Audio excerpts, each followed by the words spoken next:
Assalamualaikum warahmatullahi wabarakatuh. Nah, selamat datang di channel Bu Mami anak-anak. Hari ini kita akan belajar tema 5, subtema 2, pembelajaran ke-6. Nah, kalian sudah siap? Tetap semangat belajar ya. Apakah kamu pernah mendengar tentang wirausaha Balitangi? Wah, dari namanya sepertinya menarik. Bisakah kamu menceritakan tentang Balitangi? Nah, mari kita amati, kita baca cerita berikut. Cermati cerita tentang usaha Ibu Made Yuliani berikut ini. Raga, Sukma, dan Semesta. Perjalanan Ibu Made Yuliani menggagas, membuat, dan memperjuangkan Balitangi sebagai produk lokal. Didasari ketulusan dan keinginan luhurnya untuk mewujudkan masyarakat yang hidup sehat selaras dengan alam. Dengan pengalamannya berpuluh tahun sebagai bidan, beliau menyadari betul pentingnya proses menyehatkan jiwa raga, sekaligus merawat lingkungan. Sebagai putri Pulau Dewata, ia terbiasa hidup dalam keyakinan bahwa alam semesta amatlah kaya akan warisan untuk dikembangkan dan bukan dihabiskan, demi manfaatnya bagi masyarakat luas. Bahan dasar seluruh produk Balitangi diambil dari tanaman lokal yang sebagian besar dibudidayakan di tanah Dewata oleh petani lokal. Proses penanaman, pengambilan bahan, panen, pengeringan, sampai dengan selesainya rangkaian pembuatan produk dilakukan dengan memperhatikan keterjagaan lingkungan. Untuk pembuatan wewangian dari tumbuhan kering yang lazim disebut potpourri, bahan dasar yang digunakan adalah daun, bunga, dan buah yang sudah rontok atau terlihat mati. Proses pengeringan juga dilakukan dengan cara konvensional, tanpa menggunakan alat atau bahan kimia apapun. Tempat pengeringannya pun memanfaatkan lahan yang ada.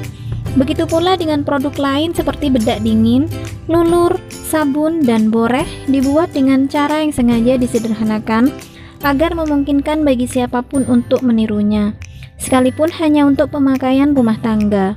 Sungguh mengagumkan perjalanan sebuah industri yang saat ini sudah merambah ke tingkat internasional, namun masih tetap dapat mempertahankan idealisme luhurnya. Bukan hanya kebugaran raga, tapi juga perawatan kesegaran Sukma. Bukan hanya rempah, minyak, dan khasiatnya, tapi juga hasil bumi yang ditanam dengan ketulusan hati. Bukan pula hanya bertujuan untuk berpadu dengan alam, namun juga menyatu dengan semesta. Nah, setelah membaca teks tentang Balitangi, sekarang kalian buatlah 5 pertanyaan tentang wirausaha tersebut. Nah, mari kita buat pertanyaan anak-anak, membuat 5 pertanyaan berdasarkan bacaan Balitangi. Nah, ini adalah 5 pertanyaan yang bisa menjadi referensi kalian untuk bertanya tentang wirausaha yang digeluti oleh Ibu Made Yuliani. Nah, sekarang setelah kalian membuat 5 pertanyaan ini, nah, mari kita jawab pertanyaan berikut halaman 116. Mari kita bahas satu persatu anak-anak. Yang pertama, apa jenis wirausaha yang dijalankan oleh Ibu Made Yuliani? Yaitu produsen produk Balitangi. Yang kedua, sikap apa yang bisa kita pelajari dari Ibu Made Yuliani?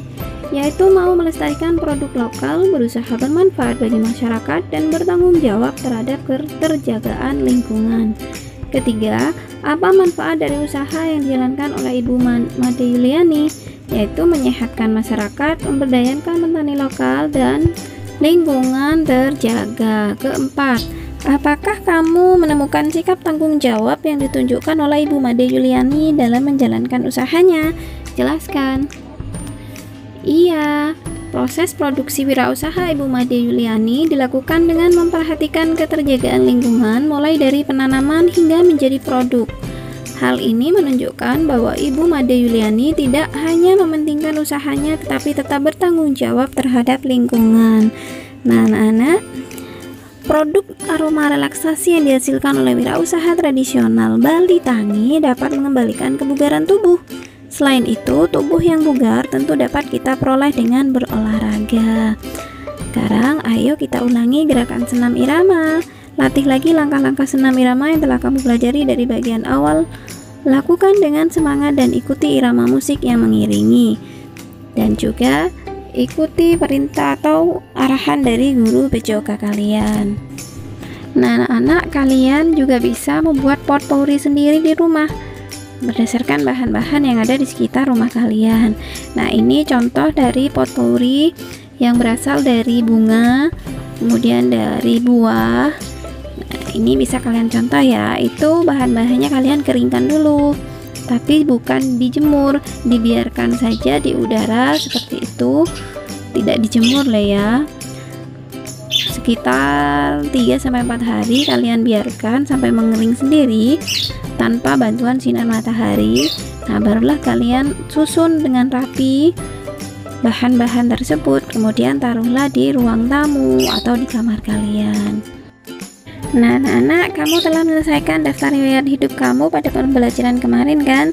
Nah, sekarang tukarkan daftar riwayat hidupmu dengan salah seorang temanmu. Nah, karena kalian belajar dari rumah, tukarkan melalui grup daring kalian ya. Kemudian kalian lakukan simulasi wawancara secara berpasangan berdasarkan daftar riwayat hidup yang dibuat oleh temanmu. Kalian bisa melakukan video call, kemudian kalian rekam saat berbicara simulasi wawancara dengan teman kalian, atau bisa menggunakan aplikasi daring yang lain. Ajukan pertanyaan berdasarkan informasi yang terdapat pada daftar riwayat hidup temanmu ya. Lakukan kegiatan ini berpasangan dan secara bergantian. Nah, anak-anak, demikian pembelajaran hari ini untuk subtema 2 sudah tuntas. Nah, sampai jumpa pada pembelajaran subtema 3 anak-anak. Terima kasih yang sudah mengikuti pembelajaran sampai selesai. Wassalamualaikum warahmatullahi wabarakatuh.